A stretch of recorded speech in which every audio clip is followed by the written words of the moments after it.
ಈಗ ಜ್ಯೋತಿಯವರು ಇನ್ನೊಂದು ಎಕ್ಸಸೈಸ್ ಮಾಡಿ ತೋರಿಸ್ತಾರೆ, ಮಾಡಿ. ಪಕ್ಕಕ್ಕೆ ಮಲಕ್ಕೊಳ್ಳಿ, ಎಡಗೈ ಸಪೋರ್ಟ್ ತೊಗೊಳ್ಳಿ.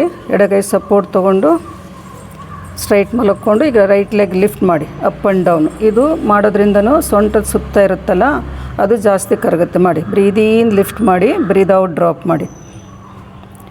ನಿಧಾನ ಲಿಫ್ಟ್ ಮಾಡ್ಕೋಬೇಕು, ನಿಧಾನ ಇಳಿಸ್ಬೇಕು. ಮನೇಲಿ ಮಾಡ್ತಿರೋರು 10 ಸಲ 15 ಸಲ ಎಷ್ಟು ಸಲ ಬೇಕಾದ್ರೂ ಮಾಡ್ಕೊಳ್ಳಿ. ಬೇಗ ರಿಸಲ್ಟ್ ಸಿಗಬೇಕು ಅಂದರೆ ಎಲ್ಲ ಆಸನಗಳು ಮಾಡ್ತಾ ಇದ್ರ ಜೊತೆಗೆ ಇದನ್ನು ಮಾಡ್ಕೋಬೇಕು. ಎಕ್ಸ್ಟ್ರಾ ಫ್ಯಾಟ್ ಕರಗಬೇಕು ಬೇಗ, ಸೊಂಟದ ಸುತ್ತ ಹೊಟ್ಟೆ ಸುತ್ತ ಇರೋದು ಅಂದರೆ ಬೇರೆ ಆಸನಗಳು, ಪ್ರಾಣಾಯಾಮ, ಇದು ಲೆಗ್ ರೈಸಿಂಗ್ ಆಗಲಿ, ಬೇರೆದು, ಮತ್ತು ಸೂರ್ಯ ನಮಸ್ಕಾರ, ಬೇರೆ ಸ್ಟ್ಯಾಂಡಿಂಗ್ ಆಸನ, ಸಿಟ್ಟಿಂಗ್ ಆಸನ, ಅದೆಲ್ಲ ಮಾಡಿಕೊಂಡು ಅದ್ರ ಜೊತೆಗೆ ಇದು ಮಾಡಬೇಕು. ಡೈಲಿ ಯೋಗದಲ್ಲಿ ಏನು ಮಾಡ್ತೀವೋ ಅದು ಮಾಡಾದ್ಮೇಲೆ ಇದನ್ನು ಸ್ವಲ್ಪ ಎಕ್ಸ್ಟ್ರಾ ಮಾಡಿಕೊಂಡ್ರೆ ನಿಮಗೆ ಬೇಗ ರಿಸಲ್ಟ್ ಸಿಗುತ್ತೆ. ರಿಲ್ಯಾಕ್ಸ್. ಇನ್ನೊಂದು ಕಡೆಗೆ ಮಾಡಿ, ಇನ್ನೊಂದು ಕಡೆಗೆ ಮಾಡಿ, ಶುರು ಮಾಡಿ.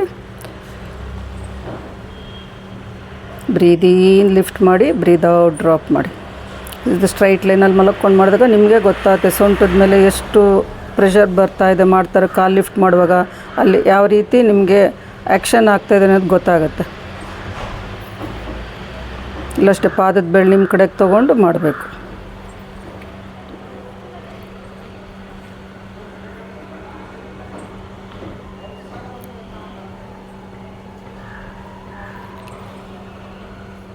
ಎರಡೂ ಕಾಲು ನೇರ ಇಟ್ಕೋಬೇಕು, ಕೆಳಗಡೆ ಕಾಲು ನೇರ ಇರಬೇಕು. ಸ್ಟ್ರೈಟ್ ಲೈನಲ್ಲಿ ಮಲಕ್ಕೊಂಡು ಮಾಡಿದಾಗ ನಿಮಗೆ ರಿಸಲ್ಟ್ಸ್ ಬೇಗ ಸಿಗುತ್ತೆ. ಅಂದರೆ ಕೆಲವು ಸಲ ಏನಾಗುತ್ತೆ ಬಟಕ್ಸ್ ಹಿಂದೆ ಹೋಗುತ್ತೆ, ಕೈ ಕಾಲು ಮುಂದೆ ಇರುತ್ತೆ. ಆ ಥರ ಮಾಡಬಾರ್ದು, ಸ್ಟ್ರೈಟ್ ಲೈನಲ್ಲಿ ಮಲಕ್ಕೊಂಡು ಮಾಡಬೇಕು. ರಿಲ್ಯಾಕ್ಸ್. ಬೆನ್ನ ಮೇಲೆ ಮಲಕ್ಕೊಳ್ಳಿ, ರಿಲ್ಯಾಕ್ಸ್ ಮಾಡಿ.